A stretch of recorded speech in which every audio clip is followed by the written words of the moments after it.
नमस्कार दोस्तों, मैं हूं आपका दोस्त सका में जुहानी। आप देख रहे हैं जुहानी टॉक्स और आप देख रहे हैं अपना फेवरेट शो चाय पर चर्चा। चाय पर चर्चा पर हम सबसे पहले एक बात बताना चाहेंगे कि आज का जो हमें सब्जेक्ट लेना पड़ा है संडे की वजह से, तो संडे की वजह को कमेंट एंड क्वेरीज लेते हैं। बड़ी ही भावुक क्वेरीज किया है हमारे गौरव रंधवा सर ने, और उसके बाद में गुजरात बंधु सर भी लग रहा है कि कहीं पर सो गए हैं, क्योंकि उनको ऐसा लगा है कि हम अपॉर्चुनिटी को लाभ नहीं ले पाए हैं। तो उनके लिए, जिनको ऐसा लग रहा है हम अपॉर्चुनिटी का लाभ नहीं ले पाए हैं या जिनको बोरियत महसूस हो रही है, उनके लिए ये काफी इंटरेस्टिंग और इंफॉर्मेटिव वीडियो होने वाला है। लेकिन वही है कि आप लोगों को थोड़ा सा ध्यान से सुनना पड़ेगा, ऐसे जल्दीबाजी में कोई भी बात नहीं होती है। तो गौरव रंधवा सर एक दिन पहले बोल रहे हैं, बाबा जी नमस्ते, मैं पर्सनल ओपिनियन नहीं दे रहा हूं सर, बहुत खतरनाक माहौल बना हुआ है, देश एकदम खतरनाक मुहाने पर बैठा है, डीप स्टेट फुल फ्लो में है। अब देखिए कितना सीरियस हो गए हैं सर। तो अब इस टाइप की एंजाइटी आना आदमी को स्वाभाविक होता है जब वो मार्केट में निवेशित रहता है। तो आज मैं कोशिश करूंगा इस पर, जरूर उसी के रिलेटेड सब्जेक्ट है ताकि ये सबको भी काम आए। बहुत सारे लोग होंगे, अब कुछ लोग होते हैं जो कि उसको अपना बोल देते हैं और कुछ लोग होते हैं जो कि नहीं बोल पाते, अंदर अंदर लिए रहते हैं। तो प्लीज आप लोग अपने मन के भावों को जरूर बताइए ताकि हमें ये पता चले कि यस आप लोगों का मूड माहौल कैसा चल रहा है इस समय। मार्केट के पीछे सोरोस गैंग पड़ा हुआ है, जनवरी तक रिस्क है सर, नो प्रॉब्लम। अभी मैं सारी चीजें कर दे रहा हूं, क्लियर कर दे रहा हूं। रेट कट हुआ है सर, सीआरआर 4.5 से बढ़कर 4% हुआ है। CRR is also a tool in hand of RBI. देखिए सर, मैं सीधी सी बात बताऊं, इससे मैं आपको एक बात बोलूंगा कि मार्केट में लिक्विडिटी का फ्लो बढ़ाया गया है, ना कि जो है रेट कट वगैरह हुआ है। तो उस पर जैसे मान लिया जो लोग किस्तें पे कर रहे हैं, आप तो खुद इसके जानकार हैं, तो किस्तों पर कोई भी उनको माफी नहीं मिलेगी, पहली चीज। दूसरी चीज, अगर लोगों को ये उम्मीद थी कि हमें सस्ता लोन मिलेगा, तो सस्ता लोन मिलने की उम्मीद है, हाँ अवेलेबिलिटी थोड़ी सी बढ़ जाएगी। जो लोग अप्लाई करना चाह रहे हैं इसी सेम रेट ऑफ इंटरेस्ट में, तो उससे क्या महंगाई भी काबू, यही बात तो मैं बार बार बोल रहा था, ठीक है ना। तो अब इन चीजों पर चर्चा करने के बजाय चर्चा किस पर हो जाती है, वो शक्तिकांत दास जी हैं कि जो है शशिकांत दास जी हैं। तो यार उससे चर्चा के बजाय हमने अपने प्रॉफिट के रिगार्डिंग चर्चा करनी है। चलिए आगे बढ़ते हैं, नहीं तो काफी लंबा वीडियो हो जाएगा। जुगानी जी, अति हर चीज की बुरी है, ठेस देहाती दिखने के प्रयास में नए नए हटकंडे ना अपनाएं, निवेश एक गंभीर विषय है, इसे गंभीर बनाए रखें। सर देखिए, आपको रियलिटी में बताऊं कि अगर आप इसको सीरियस होकर के मार्केट में निवेश करेंगे तो भगवान कसम आप टिक नहीं पाएंगे, ये बात मान लीजिए। ये मैं आपको दावे के साथ बोल रहा हूं। जब तक आप इसको फन के जैसे नहीं करेंगे, और उसका एक ही फार्मूला जो बार बार एम्फेसाइज करता हूं, 100 - एज का, लेकिन आज वो सब्जेक्ट नहीं, आज बिल्कुल सीरियस विषय में ले रहा हूं। क्योंकि आपने बोला ठेठ देहाती, देहाती मीन्स क्या है सर? देहाती मीन्स हमारा परिधान ही वही है, हमारा रहन सहन ही वही है, हमारी बातचीत ही वही है। अब उसके साथ साथ अगर हम अपनी सोच को डेवलप कर रहे हैं तो उसमें कोई आई थिंक की बुराई नहीं है। लेकिन चलिए, आप हमारे जो है परम मित्र हैं, आपका क्या नाम है, स्वागत योग्य है आपका, मतलब जो है हर कदम, हर जो है हर सलाह। तो आज मैंने थोड़ा सा सब्जेक्ट बिल्कुल आपको मतलब तो थोड़ा सा अब लेवल का सब्जेक्ट दे रहा हूं कि मैं क्यों ऐसी बातें वो करता हूं। चलिए अभी जो है सब्जेक्ट पर जब चर्चा करें तब बोलते हैं। आपके पिताजी अपने समय के दूरदर्शी व्यक्ति रहे हैं, जिन्हें आप गलती कह रहे हो वो सुरक्षा थी, सरकार पर विश्वास था। सर देखिए, अब यहां पर आपकी एज हो सकता है हमारे से कुछ कम हो या आसपास हो, या मतलब जो है क्या हो, मैं वो नहीं कह सकता हूं। लेकिन आप देखिए 12% से 14% उस समय की सरकार हमें केबीपी और इस पे देती थी। 5 साल पर, अभी मेरे टाइम पर एनएससी और केबीपी में पैसा डबल हो जाता था। आज के टाइम पर आप देख लीजिए सर, 8-8, 10-10 साल हो रहा है। देन सर आप कैसे कह सकते हो कि सरकार हमारे बारे में सोच रही है या वो कर रही है? जबकि जो है ना, आप बताइए कि आप खुद बैंक में मतलब आरबीआई में रह चुके हो, जो कि बैंकों के पास होते हैं।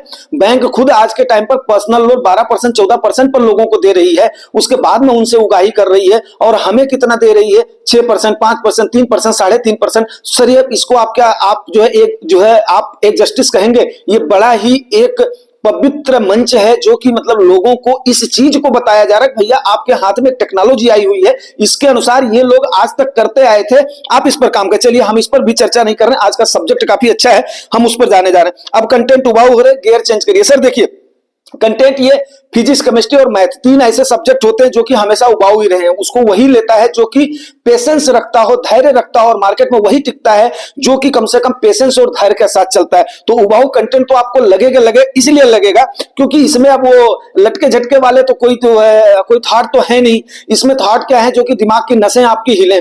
इसमें क्या है?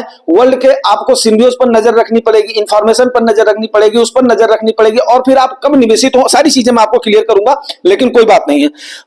सैचुरेशन शब्द चुने होंगे, ये हर इन्वेस्टमेंट स्ट्रैटेजी और कालखंड पर लागू होने वाला शाश्वत नियम है। देखिए सर, अभी आप बात को समझिए कि आप इस चीज को क्यों नहीं समझ रहे। जैसे आपका फील्ड आरबीआई का, वैसे ही मेरा फील्ड मार्केटिंग का है, मेरा फील्ड जो है मैनेजमेंट का है। मैनेजमेंट में डिमांड एंड सप्लाई मायने रखता है। तो सप्लाई में मानता हूं कि हमारी प्रभावित हुई है, क्योंकि कंज्यूमशन पैटर्न कहीं ना कहीं इफेक्टिव हुआ है। लेकिन इसका मतलब ये कतई नहीं है कि हमारा मतलब हमारे यहाँ का कंज्यूमशन जो हमारे यहाँ का खपत हमारे यहाँ की कम हो गई है। सिर्फ और सिर्फ हाथों में लोगों के पैसा नहीं होने की वजह से लोग मजबूर हैं, लेकिन फिर भी दिल लगा करके लोगों ने अभी जो है इसमें त्योहारों के सीजन में और शादियों के सीजन में खर्च करा है। तो हम भारतीय हैं सर, और इन चीजों का पक्का हमारे यहाँ पर हमारे खून में रचा बसा है। आप मानते होंगे सभी व्यक्ति समझदार नहीं होते, और मानते होंगे लालच एक अवगुण है जो अधिकांश व्यक्तियों में पाया जाता है।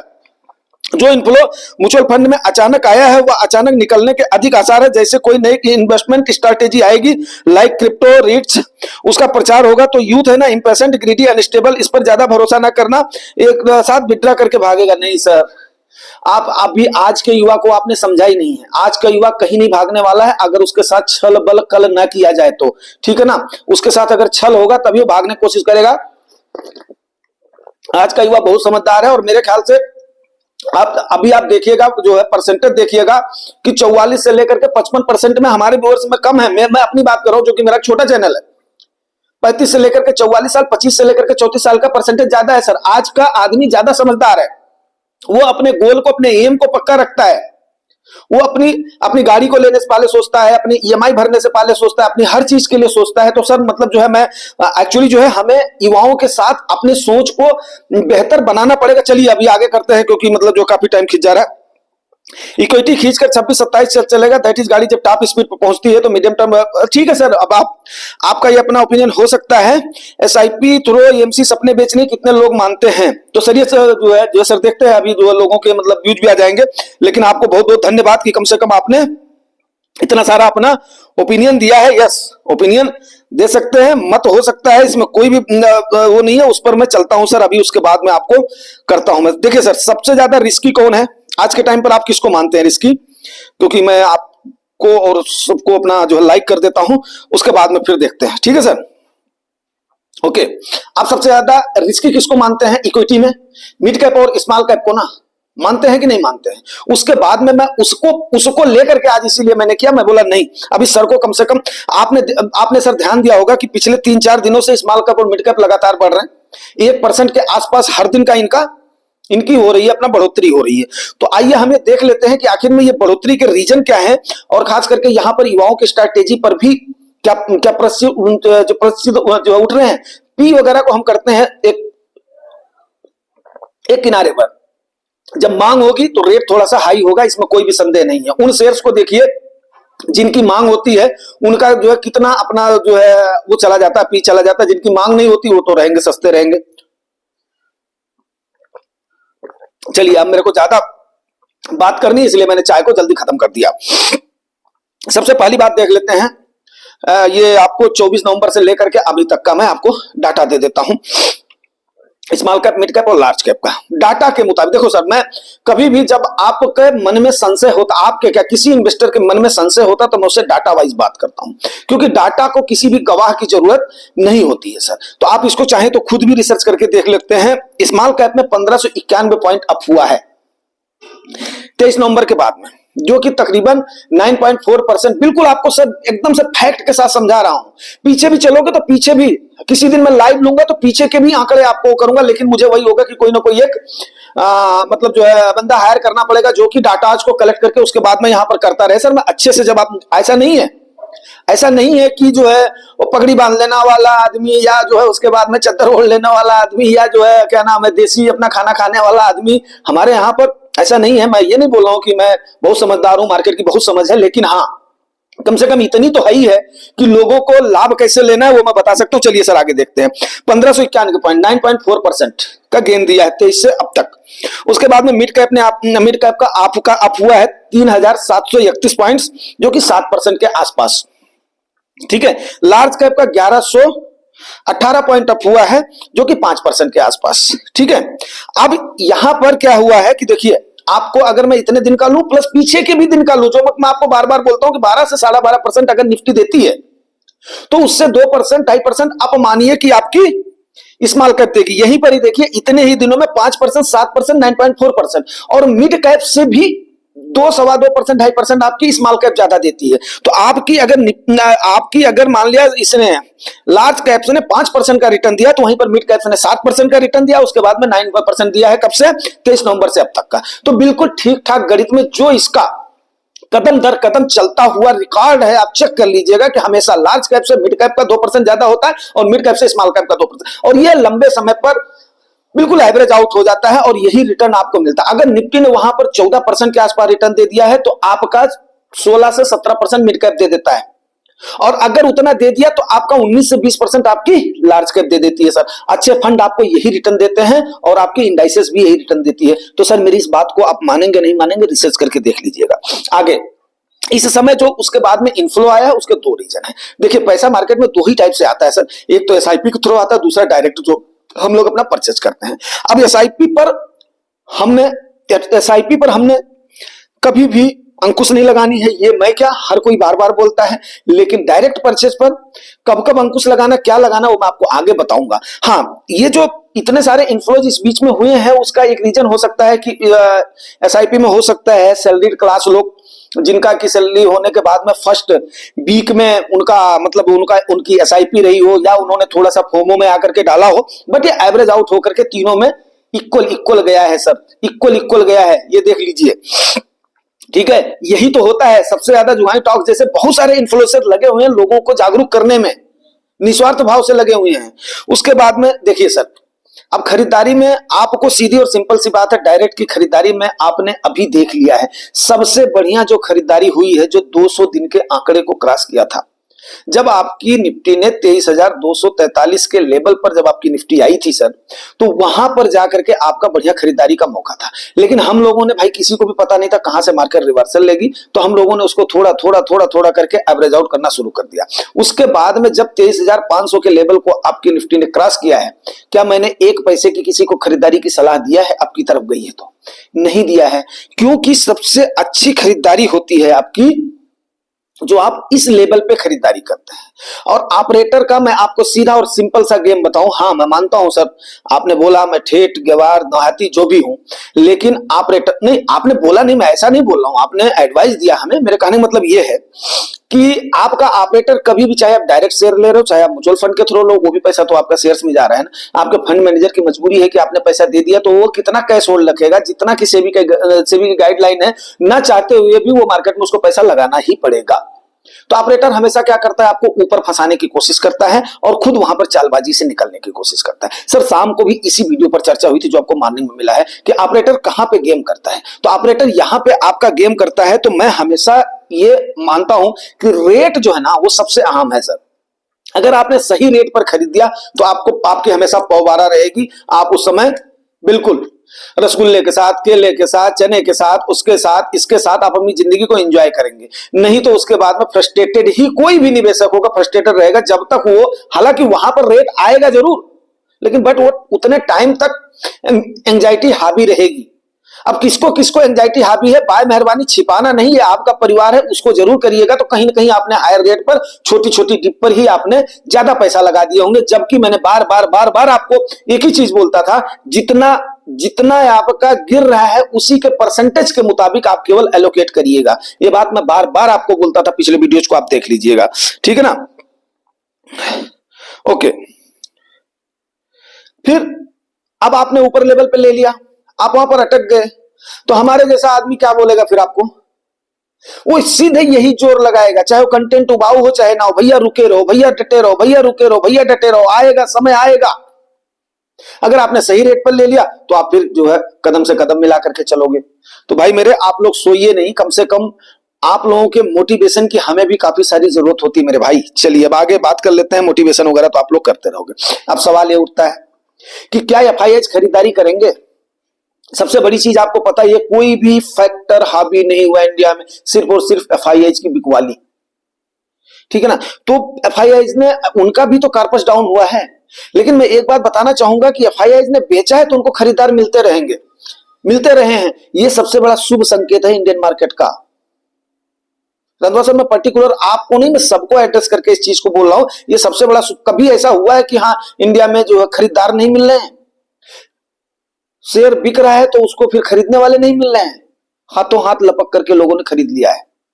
चाहे वो आपके डीआईआईज ने खरीदा है, चाहे वो आपके रिटेलर्स ने खरीदा है, चाहे वो बड़े बड़े एचएनआईज ने या ऑपरेटर्स ने खरीदा है, जिन्होंने भी खरीदा है, मतलब जो खरीदारी हुई है, जम करके खरीदारी हुई है, ठीक है ना।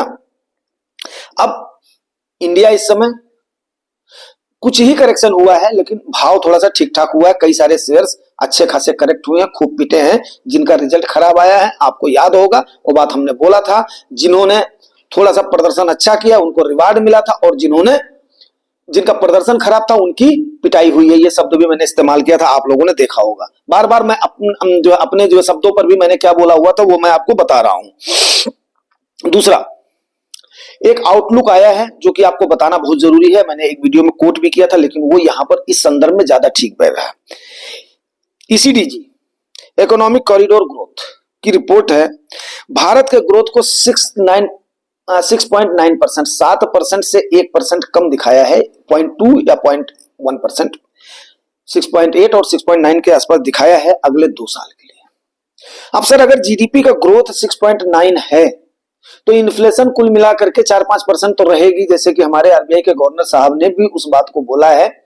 अभी बेशक जनवरी के क्वार्टर का ही सही, लेकिन उन्होंने इन्फ्लेशन रेट को थोड़ा सा हाई किया है। तो हाई किया है तो जीडीपी के ग्रोथ को ये भी देख लीजिए कि यहां पर भी हो रहा, तो कहीं तो आप विश्वास करेंगे। तो आपकी निफ्टी तकरीबन उतना रिटर्न देने जा रही है। हाँ, हो सकता है किसी साल में हमें इंतजार करना पड़े, अलग बात होगी, 2022 के जैसे, तो करो।